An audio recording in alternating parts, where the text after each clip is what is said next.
What's up, everybody? Thralls Metal here once again. I'm Necrotic Nick. I'm Jammin Jon. Miller. And we are back with an album review. I literally just got off of a plane a few hours ago because, well, we have to go over this one because it's like the biggest fucking metal band on the fucking planet. And, yeah, like everyone fucking knows them. And, I mean, whether or not we bitch about them, we do. They still have a huge influence on us because they've influenced not only metal, but fucking music in general. So we are going to go over the latest offering from Metallica, 72 Seasons. This comes out on April 14th on Blackened Recordings. It's been formed in 1981 in Los Angeles, and then they moved to the Bay Area. They're mostly known for the Bay Area thrash scene, you know, legendary first 4 albums, and then some other albums that they put out that, you know, yeah, it's a little spotty. Let's be honest, it's a little spotty. But the spots are pretty good. There are spots of good. There are stangry spots, too, if I'm being honest. Very stangry. This is their 12th or 13th album. It depends if you're counting Garage Inc. and S&M as studio albums or just like releases. I don't know. Somewhere in there. And, well, yeah, it's Metallica. They are the most recognized metal band on the fucking planet. They are practically an institution. And again, probably one of the biggest gateway bands into metal ever. All time. Yep. So, yeah. That's fair. I mean, I've been a fan for years. Again, mostly I look with those first 4 albums because they're fucking awesome. Yep. And then, you know, again, kind of a spotty history sense, but heard some singles on this one. And, I mean, of course we're going to go over it because, again, this is like one of the metal bands. Like the singles were pretty good. Singles were pretty decent. Singles were pretty good. They were. Yeah. It wasn't bad. It wasn't bad. But going into this, like, all right, first off, we knew it was going to be a long listen because every Metallica album that has come out here lately has been a long affair, and this one is, what, about 77 minutes? Something I like think you that. said that, 77. Long. Yeah. Change. It's 72 seasons long. We went through winter like fucking 4 times.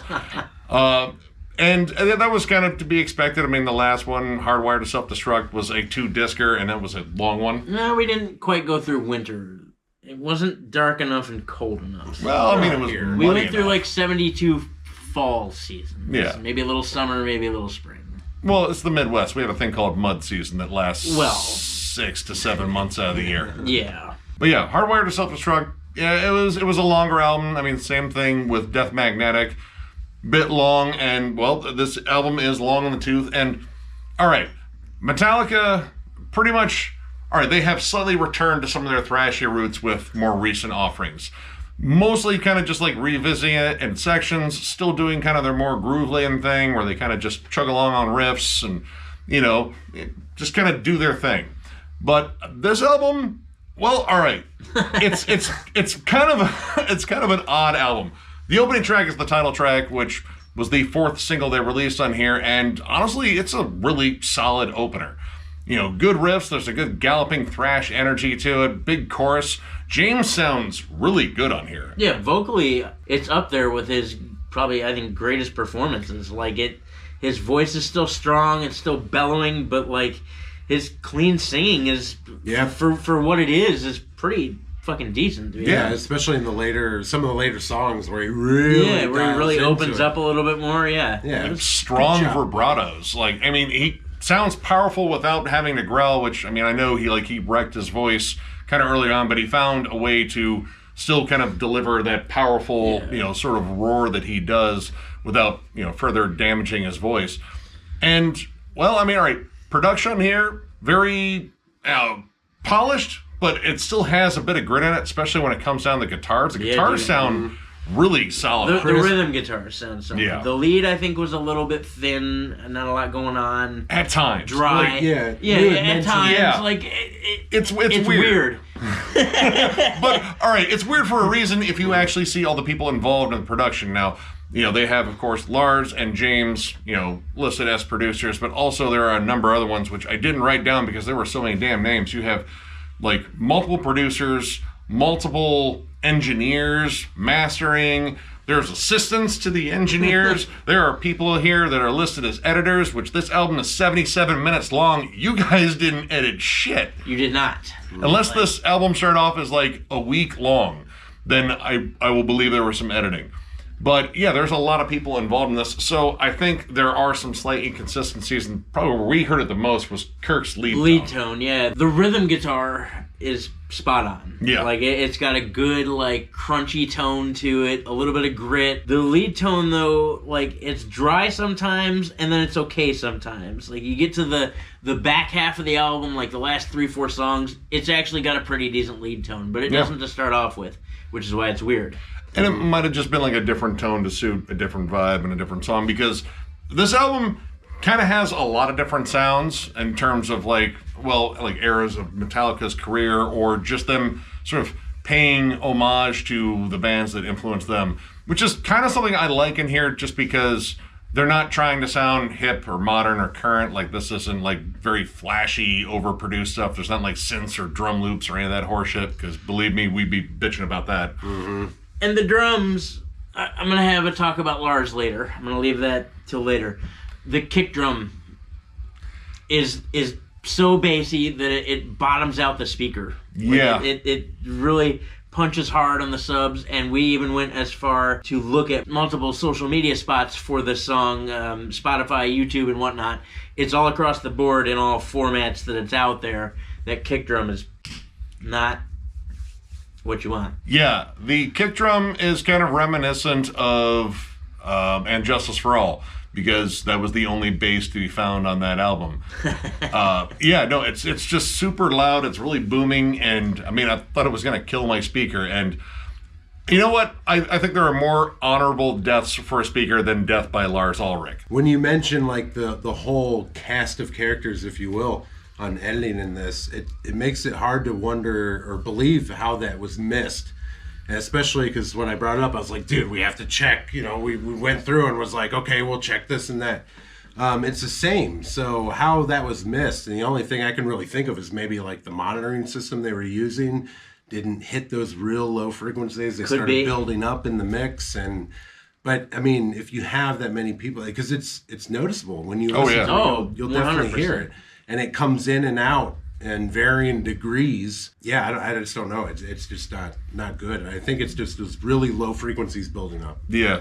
So production-wise, there's definitely some issues on here, but for the most part, like the overall sound of it, it sounds pretty good. Yeah, it's not bad. The rhythm, like you said, crisp, crunchy. It's got that 80s thrash sound to it with the back end to it that you wanted back then. You know, you want a little bit more bass in it.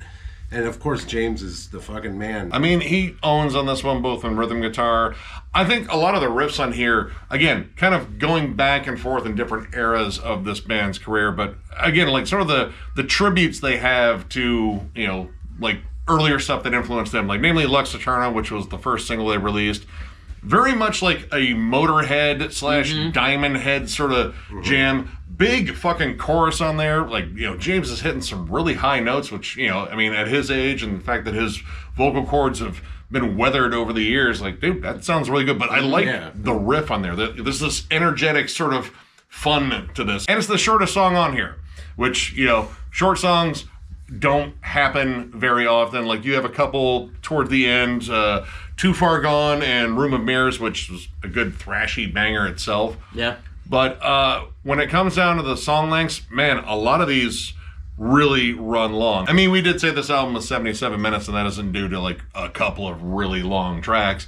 It's the overall song length on here is, I would say, between 7 minutes and 6.5 minutes. 6.5, 7 minutes. Yeah, pretty much. Yeah, and I mean, all right, honestly, like long songs, I don't have a problem with them in general. Like, I like long songs. But they gotta but it's what you have do. Dynamic and change. Yes. Yeah. It's what you do with them. And there are songs in here where they do plenty with a longer song. Again, the opening track, I think, is, you know, really cut and dry. It stays interesting. It has a good gallopy sort of, you know, rhythm to it. Songs like If Darkness Had a Sun, which is over 7 minutes. And yeah, dude, that song's fucking good. Chuggy, you know, like just kind of a brooding song that just, it has this sort of like darker energy to it. Like, Yep. I really ended up digging this one. That groove riff that they play under that solo, I mean, me and John immediately looked at each other. I was like, ooh, it made the stank face. It's awesome. That was a great part of that. It's got a little melodic tag after the groove, too. A little catchy. It's an instant earworm. Yeah, yep. And that breakdown is fucking sick. Oh, yeah. The great ending with the bass, the bass wah part. Yep, which is weird to say because I don't often say that breakdown is sick when it comes to Metallica, but like it was. They have their sick breakdowns. It was good. Yeah. But going back to the bloated thing, like you said, that it even in that song, it wasn't wasted. The momentum. That was a big thing. Is momentum, like kind of carrying through the song. Like, let's not hang on apart too long. Like, Metallica's kind of been guilty of, taking a riff and going like, we could go 4 measures, but we could also go 16. And maybe that isn't the best idea. But one of the big surprises was honestly one of the longer tracks on here. In fact, the longest track. Yes. Inamorata, the giant 11-minute closer, really kind of changes the whole mood of the album. I'll be completely honest. Like, a lot of this, kind of riffy, varying from like classic heavy metal to thrash metal to kind of like straightforward groove metal, even like some stuff that's kind of loadish or Black Album-ish. But Inamorata is almost kind of a stoner doom song. Yeah. It has that desert rock vibe, this stomping, slow, droney, stony riff that opens it up. It's a completely different vibe than I would say any song on here. Yeah, it's like a mixture between like The Sword and Sabbath. Yeah. And it's really weird because it really doesn't appear at all anywhere else except for this song. When this song started, you hear that intro go, and you're like, I immediately was like, I want this to go to like a doomy, dark. I was like, man, that would be awesome if they go into this doomy break, and then they give it to you, and I'm like, yes, right? Yes. It's not a fucking quarter note on the goddamn hi-hat anymore. Yep. And it was awesome. This song was great. I dug the shit out of this song. And I didn't waste any time on it. Like, it really has, like, a really good, deliberate pace to it. I like the clean break, where they just let Robert Trujillo do this bass thing. Tasty fucking bass groove. Channeling Geezer Butler. Yep. You get a clean melody that comes on top of that, and then James starts crooning, and it's just really cool, like, moody, introspective piece. And then it builds back into these just absolutely amazing doom riffs with a really solid solo from Kirk on it. Everything about this song vibes really well together, and it all makes sense. Everything does, even the drums at this point, and we knock on it a little bit. And they should just be a doom metal Sabbath. I mean, and it would be easier, Lars. It would be easier. There's less notes and slower. Yeah, you could do it. Yeah, because Lars is taking like the fucking easy cut on every fucking ounce of this. Yeah, we're gonna get to that part. There are some great songs there. There are some great riffs, but literally the first thing that I wrote that he agreed with. Yep. And it's an old adage when it comes down to bands. I was thinking it as you wrote it. Yeah. You're only as good as your drummer in terms of a band, and somehow Metallica has kind of gotten around that because I still think they're a good band. Yeah. But Lars is a lazy fucking drummer. Dude, come on. Come on. I was talking to these guys, I don't even know if I would sit down to play this. It's so easy. I don't know if I could actually play it that easily without throwing in some sort of a turnover which would fit the music. God damn it, Lars. I don't understand, man. It's stiff and rigid at all times. You mentioned drum machine. Yeah, no, it sounds like a drum machine too because his drums just kind of have a weird sound anyway.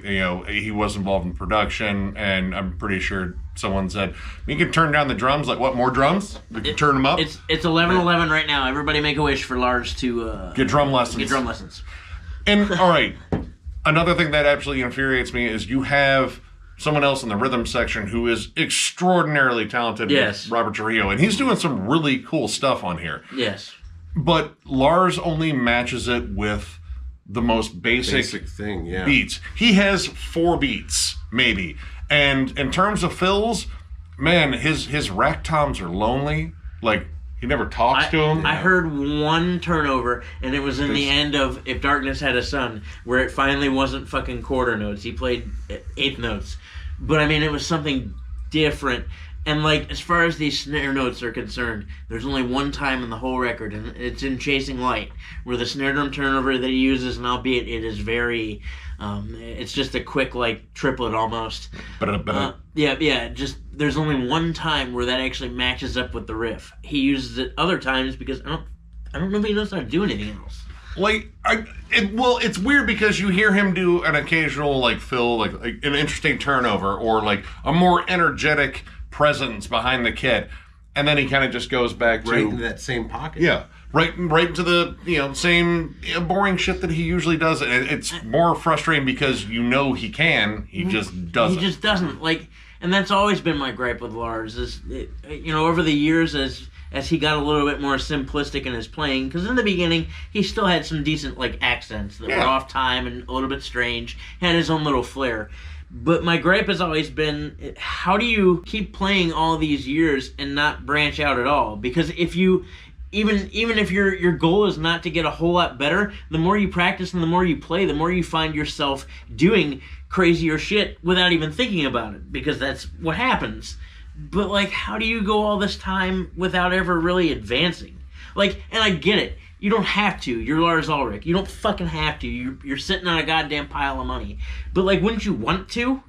I would think so, but maybe Lars is just content in being the peanut butter and jelly sandwich of drumming, because that's kind of one of the biggest issues on here, is that there are really clever riffs and, like, some really interesting ideas in here where I think if you had a drummer that was, like, a tad looser on here, or would just try something different. There are songs in here that I like, but it's mostly for the potential that they had. Correct. If they had maybe someone else behind the kit that would actually, add some more clever accents. Namely Crown and Barbed Wire and Too Far Gone. Crown and Barbed Wire, he goes back to that kind of static beat that you hear all throughout, like, the Black Album. And honestly, with the more doomy nature of the riffs, how much more dark they are, halftime it. Like, maybe add, like, a bit of a swing. You brought up Crowbar instantly, and it was like, something like that. It would add so much more, like a whole different dynamic. It would change the mood of the song. Well, and that's another thing too. Like, okay, so maybe you don't have to get better, but just fuck with the dynamic a little bit. Like, there's so many still simplistic things you can do in the pocket, even if you're just gonna play fucking quarter note beats all the time. There's still, you can still lay down a dynamic by, like, changing, going halftime, or adding some, like, 16th notes, or maybe some little ride accents. Like, there's still basic shit you can do that would have changed the dynamic, that would have made all these songs a whole lot cooler in that sense. And hitting on that a little bit in Chasing Light, about how the beats of the drums, or at least the repetitive nature of them, is killing the album. They have a part in that where that flow and that little snap into that that riff in there is awesome. It's badass, and it opens up into that groove. And it's really, really cool. So it shows that they can do that thing, but they do it so little in a very long album. Yeah. They really need someone to, like, almost map everything out and be like, okay, here you need to put a little fill here, put a fill here, but carry it into the toms, because the next part has the toms in it. So make that natural progression with that. Maybe snap some cymbals in there, here and there. Yeah, see that ride fucking cymbal that's on your kit, Lars? The one you haven't hit since you were in fucking kindergarten? It's there. Yep. Yeah, they need someone to come in, like, take this out, squeeze this in, get rid of this, cut this by 4, ding it down to 2, and then switch the riff. That needs to happen across the board. Yeah. Take that 77 minutes and wrap it down to 43. Yep. Yeah. Yep. Oh, totally. Yep. Nope. And honestly, where it should be trimmed is kind of obvious too. The beginning and the ends of the song. A lot of these songs have big, long lead-ups. Like Shadows Follow, Sleepwalk My Life Away, which kind of feels like a weird sequel to Enter Sandman, which we don't need a sequel to that song. We, in fact, never need to listen to that song again because it's ingrained in our DNA. Crown of Barbed Wire, too. Long lead-ups that aren't particularly that interesting. Like, yeah, sure, they showcase, like, a riff, but, again, it's not interesting because Lars is just little drummer boy. Right. Actually, to be honest, like, at least 4 or 5 tracks on here all have almost the same intro with almost the same melody, and it's got the same drum beat, and it's usually like a minute long. Like, what the fuck are you doing? And drawing out an ending. Like, but they kind of just, like, just keep going. Like, I guess that's the only way I could say it, but it doesn't, like, give you, like, the big crescendo feel, which if you're going to draw at an ending, the crescendo should be what you're hitting on. And I think the only time where they really hit, like, a big crescendo is probably the last track. The last track really kind of builds towards this last moment. Yeah, like you said, there needs to be that ramp up, and it just kind of is stagnant across the line, And there's nothing wrong with riff rock, dry humping a riff, but there is a lot that could be trimmed off of this to make it, just a more cohesive listen. Because at a certain point, this became really a chore, especially again from Shadows Follow to You Must Burn. While I like riffs in there and moments within those songs, there's a lot of really cool moments. I think the kind of Alice in Chains-ish sort of breakdown on You Must Burn, it was really interesting. But I had to sift through a lot of stuff that just kind of repeated almost for the sake of repeating. And again, it's not as though these songs are constructed to be like giant prog anthems where they're shifting around and just keeping you guessing. They're just kind of going. Right. It wasn't like dissecting a song in the normal sense when you listen to, like, say, something, technical or progressive in the sense where you're like, okay, what's happening? Like, you had to dissect songs in this case to find those good moments. Yeah. And that... you shouldn't have to do that. Right, you shouldn't have to do that. You shouldn't have to pick apart a song to find the good moments so you have something positive to talk about. But even you mentioned You Must Burn, that Alice in Chainsy kind of thing is cool. Those big open guitar riffs with the fucking killer guitar tone is awesome, but that stuff only works if you have some dynamics in the rhythm section, mainly the drums. I think maybe he's just jamming. He's fucking listening, and because if I was with James, I would be fucking jamming, and he's just jamming with them. But he's not maybe dissecting what he's doing as part of being its own thing. Just jamming to James is awesome. Who wouldn't want to do that? But you got to write with him. Yeah, and I mean, honestly, it sounds like he just laid down the scratch tracks. I'm talking about Lars again, and that was just so we're clear. I like James. I really don't have much bad to say about him. I think James he's still an awesome rhythm player. He's still a good riff writer, and Robert's awesome. Kurt did pretty good on here. Like I like Kurt Hammett, but like this album overall though, I don't know. It's not terrible at all. I would say this isn't like on the level of like Saint Anger or anything like that. And I would listen to this probably over Load or Reload, but there's still some stuff that I don't quite get why it needs to be this long, or why certain ideas on here need to be drawn out so much, like namely intros and outros. But I mean, honestly though, the songs that stood out to me were really good. So honestly, I'm gonna give this 3 stars. Like, there's a lot of stuff on here that I do like. It's just mostly in moments within certain songs, but there are some songs in here that I think are solid. I think the title track's awesome. The last track is one of the coolest stoner doom songs I never thought Metallica would write, and here it is, and it's really good. If Darkness Had a Sun is a riffy banger. Lux Eterna, tons of fucking classic heavy metal fun there. So there's a lot of stuff in here I like. It's just, just whittle it down.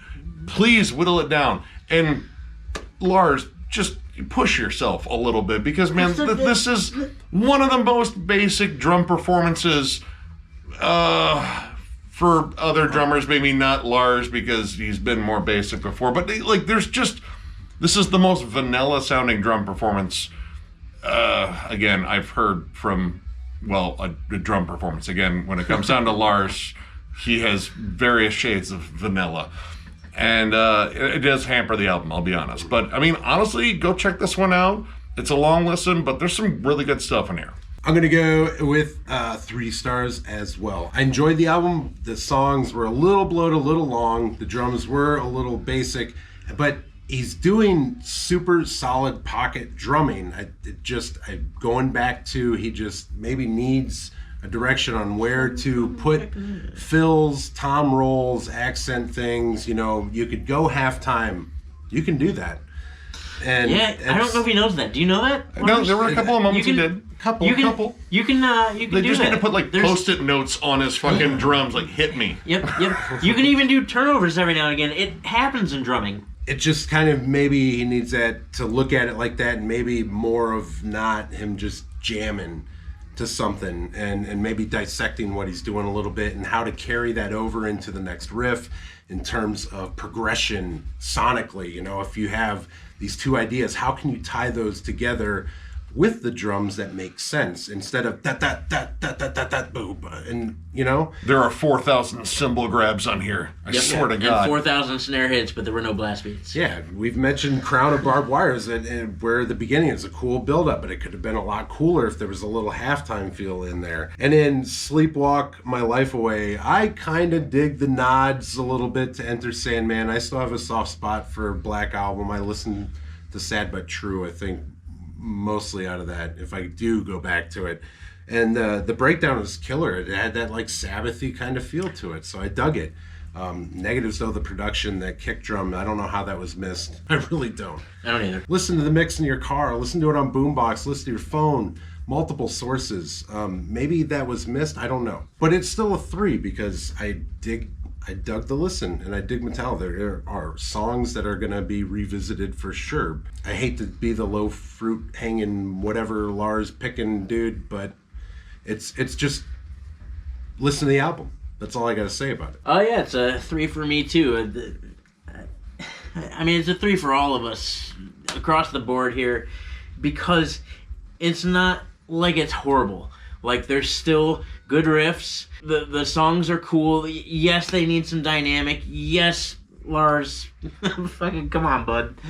But I mean, it's decent. It's not bad. There are definitely things I would change production-wise. You know, I as a drummer myself, you know, I'm not the greatest drummer myself in the world either.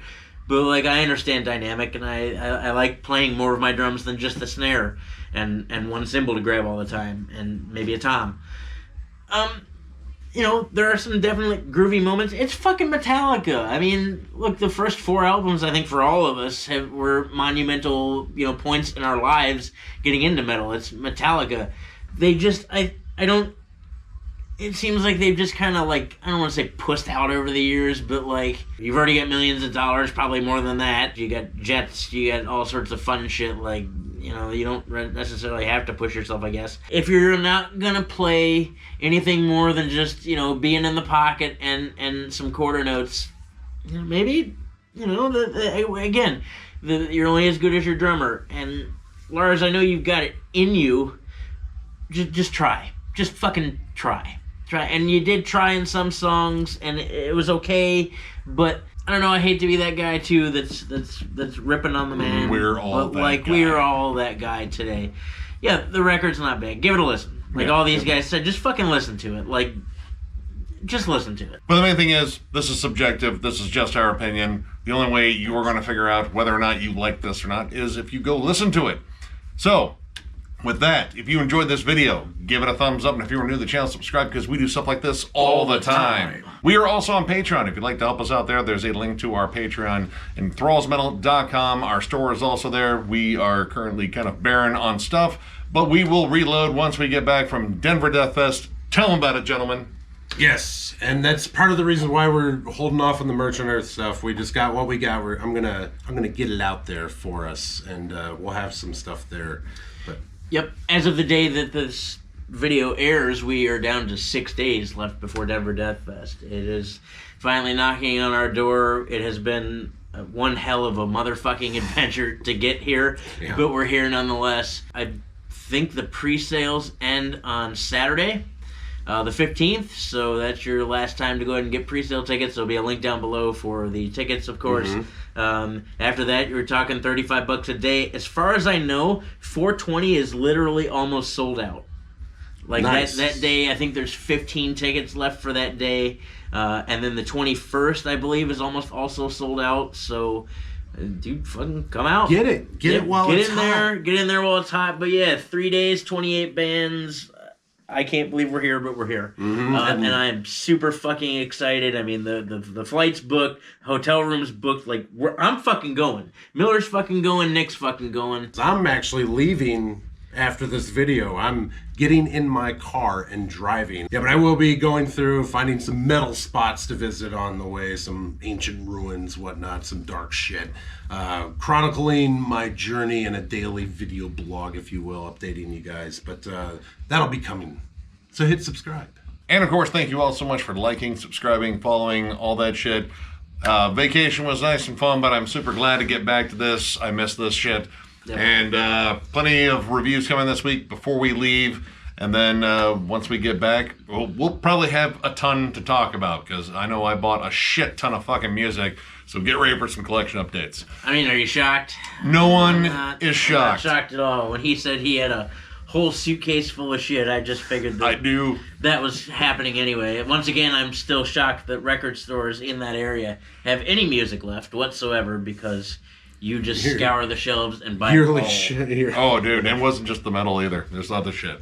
But anyway, thank you all once again, and we will catch you later.